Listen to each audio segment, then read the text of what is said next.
How to grow delicious melons at home. It's simple and easy to learn. 1. Seedling. When the temperature is above 15 degrees Celsius, you can directly sow the seeds.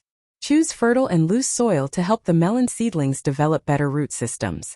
After 14 days, when the seedlings have grown 2 to 3 true leaves, they can be transplanted into pots filled with soil or buckets with holes at the bottom. 2. Fertilizing.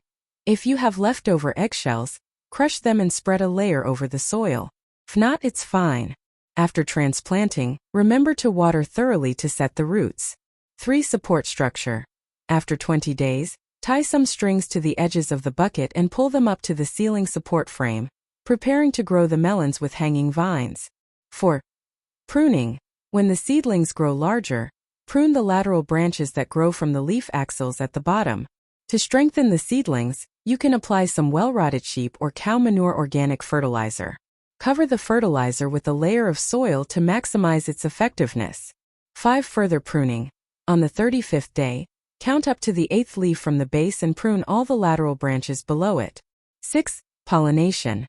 On the 43rd day, melons flower and fruit on lateral and secondary branches. Outdoor planting generally has insects and bees to help with pollination, but for potted plants, it's best to hand pollinate to increase fruit set rate. Pick a male flower that doesn't have a small melon below it and gently touch it to a female flower that does. After pollination, leave 2 leaves on the female flower's branch and pinch off the tip to direct nutrients and water to the fruit. 7. Selecting fruits.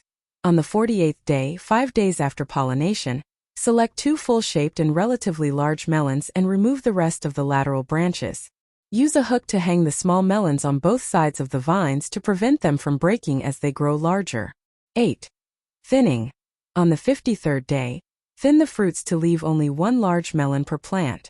With limited soil and pots, leaving too many melons will result in smaller, lower-quality fruits. Now, count about 30 leaves from the base and pinch off the tip of the main vine to redirect nutrients. 9. Monitoring ripeness. On the 70th day, the melon's skin will gradually turn from green to yellow. Ensure adequate water and fertilizer during this period for larger fruits. 10. Harvesting. On the 89th day, if you smell a sweet fragrance when you get close to the melon, it means the melon is ripe. The higher the maturity, the stronger the fragrance. Proves that potted melons are possible. Although each plant only yields 1 fruit, it's more interesting than growing flowers or grass. Have you learned it? Follow Happy Planting Diary.